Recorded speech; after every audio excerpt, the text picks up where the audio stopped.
அனைவருக்கும் வணக்கம். இன்னைக்கு நாள் 2. இன்னைக்கு நம்ம பார்க்க போகிற பணியாரம் கார பணியாரம். அதுக்கு என்னென்ன வேணும்னு பார்த்துடலாமா? வெங்காயம், பச்சை மிளகாய், கறிவேப்பிலை, அதோட இட்லி மாவு. நான் வீட்டுக்கு ஆட்டின இட்லி மாவையே உபயோகப்படுத்திக்கணுங்க. அதுவே நல்லாயிருக்கும். தனியாக மாவுலாம் வேண்டாம்.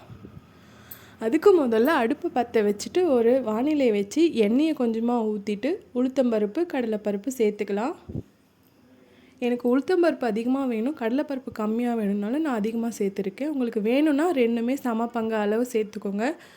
நல்லா அது செவந்ததுக்கப்புறமா வெட்டி வச்சுருக்க வெங்காயம், பச்சை மிளகா, கறிவேப்பிலை இது எல்லாத்தையும் சேர்த்து நல்லா வதக்கிக்கோங்க.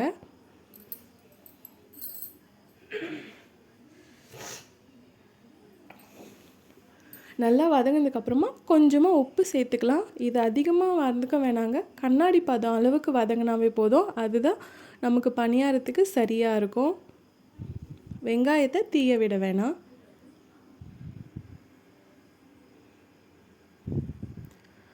இப்போ நல்லா வதங்கிடுச்சு, இந்த கண்ணாடி பதம் அளவுக்கு வந்துடுச்சு.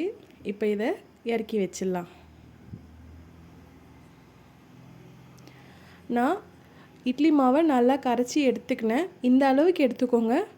ரொம்ப தண்ணியாக கரைச்சிங்கன்னா பணியாரம் அந்த அளவுக்கு ஊற்றுறதுக்கு வராது. எடுக்க திருப்பும் போதெல்லாம் ரொம்ப கஷ்டமாக இருக்கும். அதுக்காக தான் நான் இப்படி கரைச்சி வச்சுருக்கேன். இதோட நம்ம வதக்கினதை கொட்டி நல்லா கலரிக்கலாம்.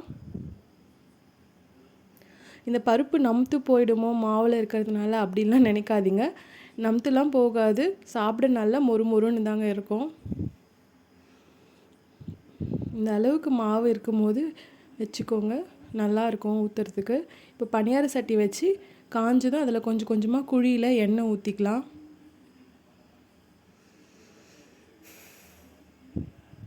இப்போ மாவை எடுத்து இது மொத்தமாக நிரப்பிடலாம்.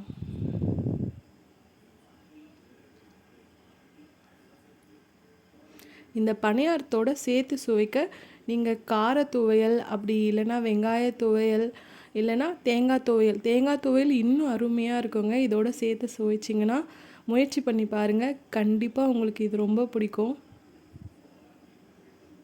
இதுக்குன்னு தனியாக மாவுலாம் அரைக்க வேண்டாம். இட்லி மாவு அரைக்கிறோம் இல்லைங்களா, அதில் செஞ்சாவே ரொம்ப ரொம்ப சுவையாகவும் அருமையாகவும் இருக்குங்க.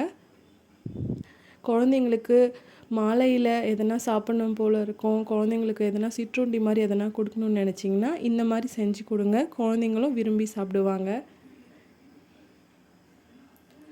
அதுவும் இல்லாமல் இந்த உணவு ரொம்ப நல்லதும் கூட. கடையில் அது இதுன்னு வாங்கி கொடுக்கறதுக்கு நம்ம வீட்லேயே இந்த மாதிரி குழந்தைங்களுக்கு செஞ்சு கொடுத்தோம்னா அவங்களும் நல்லா விரும்பி சாப்பிடுவாங்க இல்லைங்களா.